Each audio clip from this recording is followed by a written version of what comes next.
Good morning everyone. Hello, नमस्ते, नमस्कार। मैं तमन्ना सिंह स्वागत करती हूँ आप सबका ऑन दी प्लेटफॉर्म ऑफ फिरोशा अकेडमी। आशा करती हूँ आप सब अपने घर में स्वस्थ होंगे, मस्त होंगे और अच्छे से पढ़ाई कर रहे होंगे। तो we are back with the next series.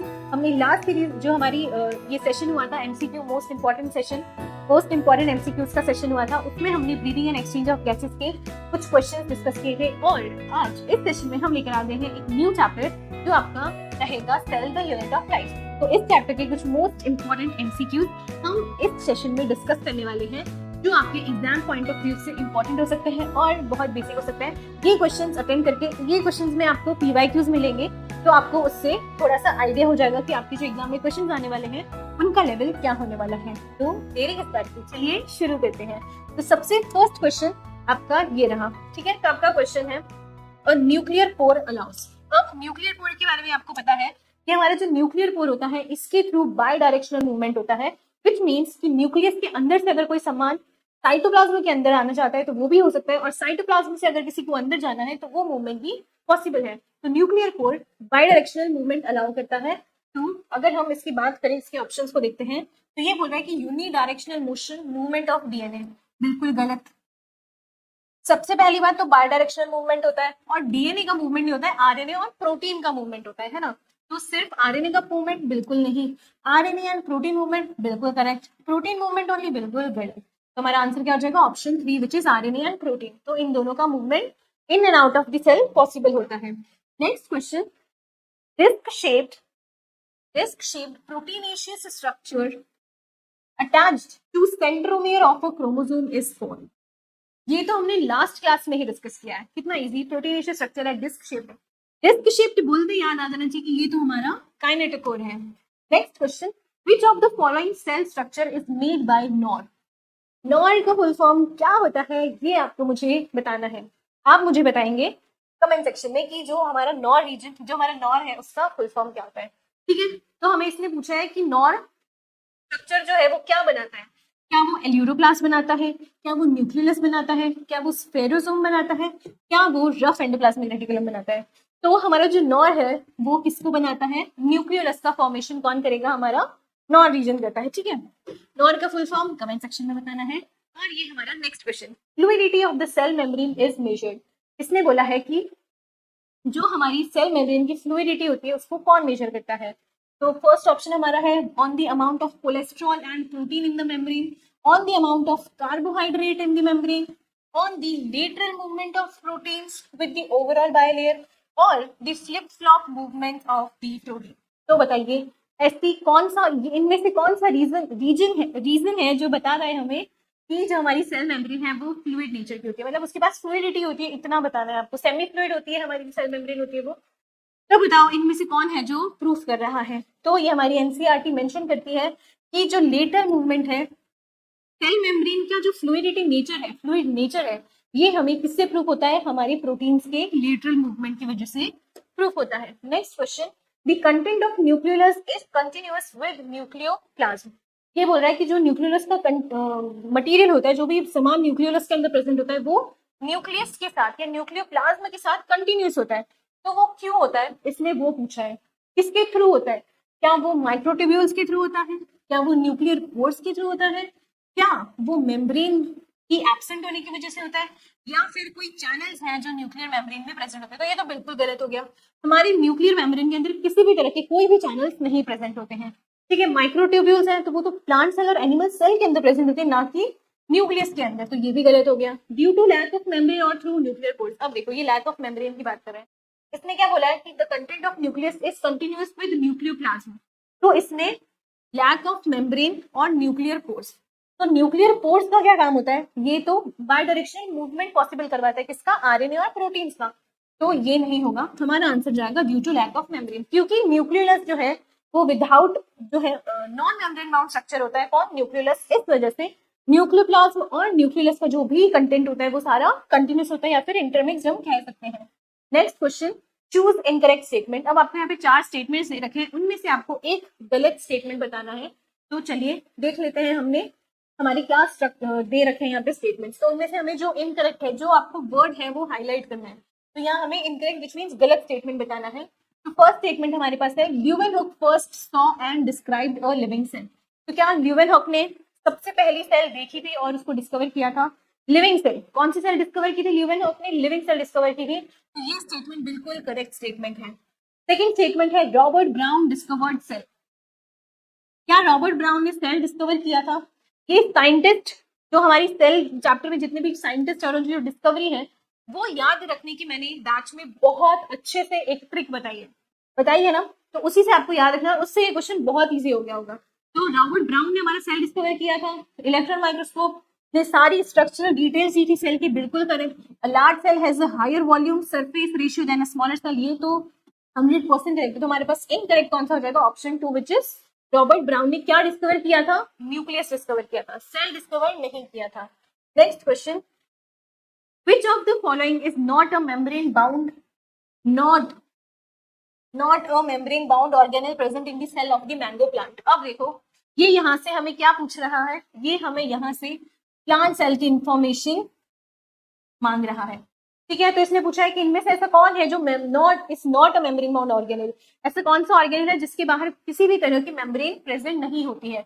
तो अब देखो इसने स्पेसिफाई कर दिया है प्लांट सेल, तो सेंट्रियोल तो हमारा प्लांट सेल में होता ही नहीं है, ये तो एनिमल सेल में प्रेजेंट होता है। जो हमारा सेंट्रियोल है वो कौन से सेल में प्रेजेंट होता है? ये तो हमारा एनिमल सेल में प्रेजेंट होता है, ठीक है। तो अब देखो नॉट मेम्ब्रेन बाउंड, ये दोनों तो हमारे semi autonomous organelle, double membrane bound organelle होता है, तो हमारा आंसर हो जाएगा option C which is ribosome. Next question, अब आपको यहाँ पे मैचिंग करनी है, ठीक है, बहुत इजी क्वेश्चन है। तो क्रिस्टी जो स्ट्रक्चर्स होते हैं वो किसमें प्रेजेंट होते हैं? माइटोकॉन्ड्रिया में प्रेजेंट होते हैं, और माइटोकॉन्ड्रिया की इनर मेम्ब्रेन की इन फोल्डिंग से स्ट्रक्चर्स फॉर्म होते हैं। ग्लाइकोसाइलेशन कौन करता है? ग्लाइकोसाइलेशन हमारी गोल्जी बॉडी करती है, जो हमारा लिपिड का सिंथेसिस होता है उसको ग्लाइकोसाइलेशन बोलते हैं, तो वो हमारा काम जिसको होता है गोल्जी कॉम्प्लेक्स का होता है। रूबिस्को किस में मिलेगा हमें? क्लोरोप्लास्ट में। और क्रोमैटिन में क्या प्रेजेंट होते हैं? हिस्टोन प्रोटीन्स प्रेजेंट होते हैं। तो अगर हम यहाँ पे मैचिंग करें तो हमारा ऑप्शन आएगा second, fourth, third and first. तो second, fourth, third and first, first option में मिल गया, तो हमारा आंसर है option first. Next question, match the columns and the correct option. अब यहाँ पे आपके पास फिर ये मैचिंग का क्वेश्चन है, ये बोल रहा है protects the cell from loss of water and nutrients, तो ये कौन करेगा बताओ? प्रोटेक्शन का काम कौन कर रहा है आपका? इन्वॉल्व इन मेटिंग प्रोसेस और small Bristol like fibres. Bristol like fibres हमारे फिम्ब्रे हो जाएंगे, thick and tough covering capsule की हो जाएगी, इन्वॉल्व इन मेटिंग प्रोसेस पिलाई हो जाएगा, और प्रोटेक्शन को करेगी हमारी स्लाइम लेयर। तो हमारे आंसर क्या हो जाएगा? Second, fourth, first and third. Second, first, fourth and third, हाँ, second, first, fourth and third, तो answer second is correct.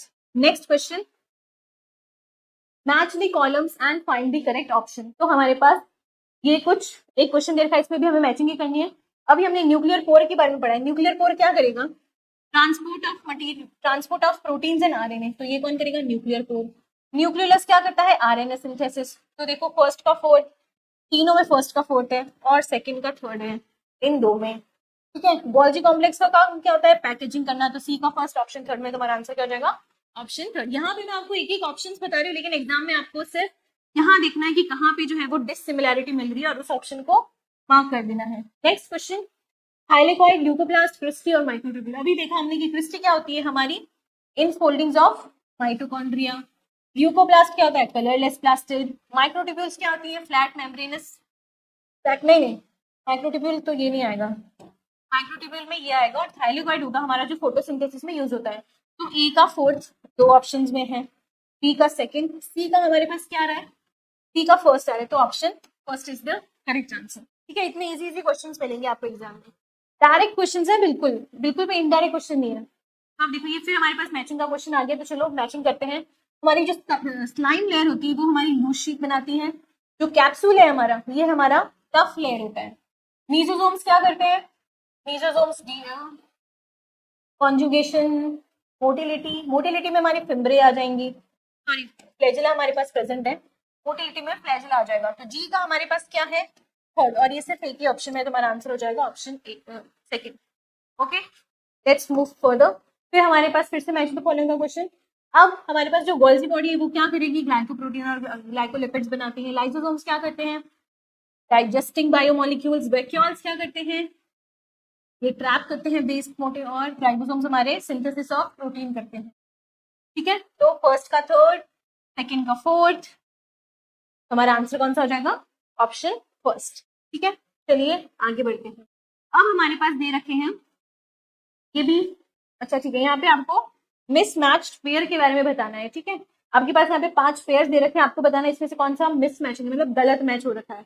Rough endoplasmic reticulum, synthesis of glycogen. क्या राइबोसोम जो है हमारे जो हमारे एंडोप्लाज्मिक रेटिकुलम पे प्रेजेंट होते हैं, क्या ये ग्लाइकोजन का सिंथेसिस करते हैं? Smooth endoplasmic reticulum, synthesis of lipid, बिल्कुल correct. Gas vectors green bacteria में प्रेजेंट होते हैं, बिल्कुल करेक्ट। प्रोटिस्ट यूकैरियोट्स होते हैं, यूनिसेलुलर यूकैरियोट्स होते हैं। Large central vacuole animal cells में, central vacuole, large central vacuole किसमें प्रेजेंट होता है? प्लांट सेल्स में प्रेजेंट होता है। किसमें प्रेजेंट होता है? प्लांट सेल्स में प्रेजेंट होता है। हमारे पास इनकरेक्ट किसने पूछा है, तो वो कौन से है? A and E, which is option first. Next, match the following का क्वेश्चन है, तो आपको यहाँ बताना है एल्यूरोप्लास्ट। तो एल्यूरो, जो मैंने जैसा आपको क्लास में बताया था कि जो एल्यूरोप्लास्ट, जो एल्यूरॉन की लेयर होती है हमारी, जो कॉर्न होता है हमारा, है ना, जो कॉर्न होता है उसके बाहर एक प्रोटीन की लेयर प्रेजेंट होती है जिसको हम क्या बोलते हैं? एल्यूरॉन लेयर बोलते हैं। तो ये किसमें, ये क्या होगी? एल्यूरोप्लास्ट हमारा प्रोटीन स्टोरेज में काम करता है। क्लोरोप्लास्ट में क्लोरोफिल प्रेजेंट होगा। अमाइलोप्लास्ट में क्या होगा? अमाइलोज, पोटैटो, स्टार्च से रिलेट कर सकते हो। Elaioplast oil and fats, and chromoplast xanthophylls. जिसने क्लासेस अटेंड किया ना वो बहुत इजीली इस आंसर को बता रहा होगा। तो बताओ, ए का थर्ड, इन दोनों में थर्ड है, ये दोनों आंसर हमारे गलत हो गए। ए का थर्ड हो गया, बी का 5, बी का 5, सी का सेकेंड, सी का सेकेंड, तो हमारा आंसर हो जाएगा ऑप्शन थर्ड, विच इज जो हमने करेक्ट मैच किया है। नेक्स्ट क्वेश्चन, फिर से match the following, centromere, cilium, cristae और सेल मेम्ब्रेन। सेल मेम्ब्रेन हमारी फोस्फोलिपिड की बाई लेयर होती है ना। क्रिस्टी माइटोकॉन्ड्रिया में प्रेजेंट होते हैं। सेंट्रोमियर सेल डिवीजन का काम करेंगे। अगर ये सेंट्रियोल होता तो ज्यादा बेटर ऑप्शन होता है ना। और सीलिया हमारा सेल मूवमेंट करवाएगा। तो फर्स्ट का हो गया सेकेंड, एक ही, अच्छा यहाँ पे भी है, फर्स्ट का हो गया सेकेंड और बी का हो गया हमारा थर्ड, तो हमारा करेक्ट आंसर है option fourth. Next question, a specialized membranous structure in a prokaryotic cell which helps in cell wall formation, DNA replication and respiration। बताओ भाई कौन है? ये तो प्रोकैरियोटिक सेल्स में प्रेजेंट नहीं होती, ये तो होती है। इन तीनों में से कोई है क्या? ये हमारा फोटोसिंथेसिस में यूज होता है, ये माइटोकॉन्ड्रिया में प्रेजेंट होता है। हमारा करेक्ट आंसर क्या हो जाएगा? Option first, which is lysosome. Next question, ये हमारे मैच द फॉलोइंग के कुछ क्वेश्चन, तो हमें बताना है एक्सोनिम हमारा सीलियन फ्लैजिला का है, ये हमारी एनसीईआरटी में मेंशन है और मैंने हमारी क्लास में भी बताया है। कार्टवील स्ट्रक्चर किसका होता है? सेंट्रियोल का होता है। ठीक है, और क्रिस्टी, क्रिस्टी क्या है? क्रिस्टी माइटोकॉन्ड्रिया में प्रेजेंट होते हैं, तो सी का फोर्थ, ये रहा, तो हमारा करेक्ट आंसर हो जाएगा option fourth. Next question, nucleolus क्या करेगा? न्यूक्लियोलस हमारा आरआरएनए का फॉर्मेशन करता है। Centriole, centriole organization like cartwheel. Golgi apparatus lipids का सिंथेसाइज करेगी और ल्यूकोप्लास्ट हमारे न्यूट्रिएंट स्टोर करेंगे। तो फर्स्ट का क्या है? गलत दे रखे हैं क्या ऑप्शन? यहाँ पे थर्ड होना चाहिए था ना, ए का थर्ड आएगा न्यूक्लियोलस। हाँ, site of active ribosomal RNA synthesis. ठीक है, तो इसको आप करेक्ट कर लेना। ये हमारे पास ये थर्ड ऑप्शन है, बाकी भी चेक कर लेने चाहिए एक बार। बी का नहीं, इसमें सारे ही गलत हैं, इसको हम नहीं बता सकते हैं। चलो तो हम ऐसे देख लेते हैं, ए का हमारे पास क्या रहा है? ए का हमारे पास आएगा थर्ड, बी का आएगा सेकेंड, सी का हमारे पास आएगा फोर्थ एंड डी का आएगा फर्स्ट। ठीक है, तो ये हमारे करेक्ट ऑप्शंस होने वाले हैं। ठीक है, तो यहाँ पे कुछ इंटरचेंज हो गया, वो आप देख लेना, मैंने आपको करेक्ट आंसर्स बता दिए। Movement and accumulation of ions across a membrane against their concentration gradient can be explain by. अब ये देखो 2023 का पीवाईक्यू है। अब बताओ कि अगेंस्ट, अगर सेल के अगेंस्ट कंसंट्रेशन ग्रेडियंट के अगेंस्ट अगर कोई मूवमेंट होता है तो उसको क्या बोलते हैं, और अगर उसके अक्रॉस कोई मूवमेंट होता है तो उसको क्या बोलते हैं। ठीक है, तो पैसिव ट्रांसपोर्ट, जब अगर अगेंस्ट की बात आ गई तो अगेंस्ट में हमारे पास कौन आ जाएगा? Active transport. जब भी कंसंट्रेशन ग्रेडियंट के अगेंस्ट कोई भी मूवमेंट हो रहा है, which is from lower concentration to higher concentration, अगर कोई मूवमेंट हो रहा है तो वो क्या होगा? वो एक्टिव ट्रांसपोर्ट होगा। और वही अगर ऐसे कोई मूवमेंट है जो लोअर कंसंट्रेशन से हायर कंसंट्रेशन की तरफ मूव कर रहा है, ऐसे मूवमेंट को हम क्या बोलेंगे? ऐसे मूवमेंट को हम पैसिव ट्रांसपोर्ट बोलेंगे। ठीक है, और simple diffusion of water molecules is called osmosis. चलो आगे बढ़ते हैं। How many different proteins does the ribosome consist of? Ribosome के पास कितने डिफरेंट तरह के प्रोटीन्स होते हैं? ये क्वेश्चन आपकी मतलब 12th में भी, आपकी 12th में डायरेक्ट दे रखा है, लेकिन मैंने क्लास में भी आपको बहुत अच्छे से समझाया है, तो उसके बेसिस पे आप आंसर कर सकते हो कि हमारे जो राइबोसोम्स होते हैं उनके पास कौन से कितने डिफरेंट तरह के प्रोटीन्स होते हैं। टोटल 80 डिफरेंट तरह के प्रोटीन्स प्रेजेंट होते हैं। ठीक है, next question, when the centromere is situated at the middle, ये तो हमने आज ही बात की है, मतलब लास्ट क्लास में ही बात की है। तो जब मिडिल में सेंट्रोमियर प्रेजेंट होता है तो ऐसे क्रोमोसोम को क्या बोलते हैं? मेटासेंट्रिक। ठीक है, और टीलोसेंट्रिक कब बोलेंगे? जब जो सेंट्रोमियर है वो टर्मिनल पोजीशन पे प्रेजेंट होगा। ठीक है, सब मेटासेंट्रिक जब मिडल से थोड़ा सा ऊपर होगा और ये टर्मिनल से थोड़ा नीचे होगा, तो इसको हम क्या बोलेंगे? Acrocentric. Next question, the biosynthesis of ribosomal RNA occurs in, हम लास्ट थोड़ा पहले भी हम लोग इस क्वेश्चन को करके आए, बस इस क्वेश्चन की थोड़ी लैंग्वेज चेंज करके आपको ये क्वेश्चन दे दिया गया है। तो जहां पे राइबोसोमल आरएनए सिंथेसिस होती है वो कौन होता है? Nucleolus. Next question, the concept of omnis cellula e cellula regarding cell division was first proposed by, omnis cellula e cellula सबसे पहले किसने दिया था? कौन साइंटिस्ट थे जिन्होंने ओमनिस सेलुला ई सेलुला दिया था? और इसका मतलब क्या होता है? ओमनिस सेलुला ई सेलुला का मतलब क्या होता है? That cells arise from pre-existing cells। क्या होता है ओमनिस सेलुला ई सेलुला का मतलब? कि सेल्स जो है वो प्री एग्जिस्टिंग सेल्स से अराइज होते हैं, ये है ओमनिस सेलुला ई सेलुला का मतलब। और ये किसने दिया था? ये दिया था रुडोल्फ गर्चो ने। ठीक है, next, which of the following cell organelles is present in the highest number in secretory cells? जो secretory cells है उनके अंदर कौन सी ऐसी ऑर्गेनेल है जिनका नंबर हाईएस्ट होगा? तो इनमें से कौन सी ऑर्गेनेल है जिनका रोल सिक्रीशन का होता है? माइटोकॉन्ड्रिया का फॉर्म जो वर्क होता है, जो मेन फंक्शन होता है माइटोकॉन्ड्रिया का, वो क्या होता है? एनर्जी का प्रोडक्शन करना। गोल्गी कॉम्प्लेक्स का होता है सिक्रीशन करना। एंडोप्लाज्मिक रेटिकुलम का क्या होता है? इसका होता है ग्लाइकोप्रोटीन्स का फॉर्मेशन करना। ग्लाइकोप्रोटीन्स नहीं, फिर जब राइबोसोम्स प्रेजेंट होंगे तो वो प्रोटीन का सिंथेसिस करेंगे। लाइसोसोम्स हमारे सुसाइडल बैग्स होते हैं। हमारा आंसर क्या हो जाएगा? Option B, which is Golgi complex, क्योंकि इसका रोल होता है सिक्रीशन का। ठीक है, next question, which of the following components provides sticky character to the bacterial cell? Bacteria cell को मतलब, बैक्टीरिया की सेल का मतलब क्या हो गया यहाँ पे? प्रोकैरियोट। क्या हो गया? प्रोकैरियोट। और प्रोकैरियोटिक सेल को स्टिकीनेस कौन प्रोवाइड करता है? ग्लाइकोकैलिक्स। ठीक है, नेक्स्ट क्वेश्चन देखो, आपने अभी तक जितने भी क्वेश्चन देखे ना, सारे एनसीईआरटी की लाइन टू लाइन क्वेश्चंस है और बिल्कुल डायरेक्ट क्वेश्चंस है। आपको एक भी घुमा के क्वेश्चंस नहीं दे रखे हैं, एकदम डायरेक्ट क्वेश्चंस दे रखे हैं। Next question, a cell organelle containing hydrolytic enzymes, ऐसी कौन सी ऑर्गेनेल है जिसके पास हाइड्रोलाइटिक एंजाइम्स प्रेजेंट है? तो बताओ इनमें से कौन सी है? राइबोसोम, मीसोसोम, माइक्रोसोम और लाइसोसोम। बस बताओ, क्या राइबोसोम में हाइड्रोलाइटिक होते हैं, मीसोसोम में होते हैं, लाइसोसोम में होते हैं या माइक्रोसोम में? तो किस में होते हैं? ये होते हैं हमारे लाइसोसोम में। और ये जो एंजाइम्स होते हैं कौन सी पीएच पे काम करते हैं? वो होती है हमारी एसिडिक पीएच। कैसी पीएच होती है? एसिडिक पीएच, जो कि कितनी होती है? 5। ठीक है, next question, chromatophores take part in, तो क्रोमैटोफोर्स किसमें पार्ट लेते हैं? हमने लास्ट कुछ क्वेश्चंस में भी ये पढ़ा है, डिस्कस किया है। ग्रोथ में, मूवमेंट में, रेस्पिरेशन में या फोटोसिंथेसिस में? तो क्रोमैटोफोर्स किसमें रोल प्ले करते हैं? फोटोसिंथेसिस में। ठीक है, नेक्स्ट क्वेश्चन। तो इतने ही क्वेश्चंस थे, क्वेश्चन करते करते पता ही नहीं चला इतनी जल्दी क्वेश्चन सॉल्व हो गए। तो आई होप आपको ये सेशन पसंद आया होगा। आपने जितने भी, मतलब इस वीडियो को देखने के बाद ना आपको कॉन्फिडेंस आना चाहिए। और ये वीडियो आप तभी देखोगे जब आपने अपना जो कंप्लीट चैप्टर है उसके नोट्स, आपने जो मैंने आपको नोट्स बनवाए हैं वो अच्छे से आपने रिवाइज कर लिए हैं और अच्छे से सब कुछ कवर कर लिया है, उसके बाद इस वीडियो को देखना है। और अगर आप वीडियो नहीं देखना चाहते हो, अगर आपको वीडियो लेंदी लग रही है, तो इसके जो पीडीएफ है वो हमारी बैच में अवेलेबल है, वहां से आप इस पीडीएफ को डाउनलोड कर सकते हैं और इसके अंदर जो भी क्वेश्चन है उनको प्रैक्टिस कर सकते हैं और लाइफ टाइम स्टोर करके भी रख सकते हैं। तो आई होप आपको ये सेशन पसंद आया होगा। With this, thank you and all the very best.